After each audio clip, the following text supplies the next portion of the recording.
জ্যোতিষশাস্ত্ৰত বিভিন্ন বিভাগ আছে, যেনে বাস্তুশাস্ত্ৰ, হস্তৰেখা, অংকশাস্ত্ৰ, ফেচ ৰিং আৰু বহুতো।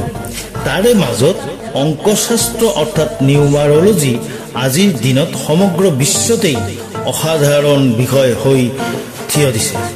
সেই নিউমাৰলজি মতে 1, 10, 19 আৰু 28 তাৰিখত জন্মগ্ৰহণ কৰা ব্যক্তিসকলে প্ৰকৃতিৰ কোনো বিশেষ গুণ প্ৰাপ্ত হৈ জন্মগ্ৰহণ কৰে। তাকে লৈ আজিৰ আলোচনা।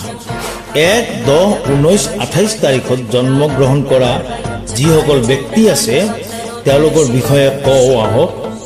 পৃথিৱীৰ 800 কোটি মানুহক এই প্ৰকৃতিয়ে কিবা নহয় কিবা এটি বিশেষ প্ৰতিভা দি পঠিয়াইছে, যিয়ে তাক জানিব পাৰিছে। তেওঁ জীৱনত সফলতাৰ উন্নতিৰ শিখৰতা লাভ কৰিছে, আৰু যিসকলে জানিব পৰা নাই বা চেষ্টাও কৰা নাই তেওঁলোকে পৃথিৱীৰ পৰা মনে মনে হয়তো আঁতৰি গৈছে।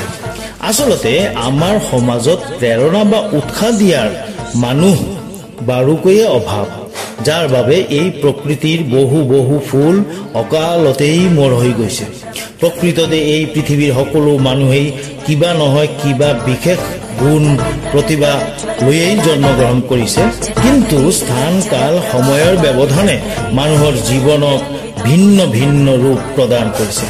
এতিয়াও 1, 10, 19, 28 তাৰিখে জন্মগ্ৰহণ কৰা ব্যক্তিসকলে জন্মগতভাৱে কি কি প্ৰতিভা লাভ কৰিছে শুনি আশ্চৰ্য হ'ব যে 1, 10, 19, 28 তাৰিখে জন্মগ্ৰহণ কৰা ব্যক্তিসকলে জন্মগতভাৱে লিডাৰশ্বিপ, মানৱক উত্থান কৰাৰ ক্ষমতা আৰু ৰজাৰ দৰে চৰিত্ৰ অৰ্থাৎ ৰাজ চৰিত্ৰ লাভ কৰিছে।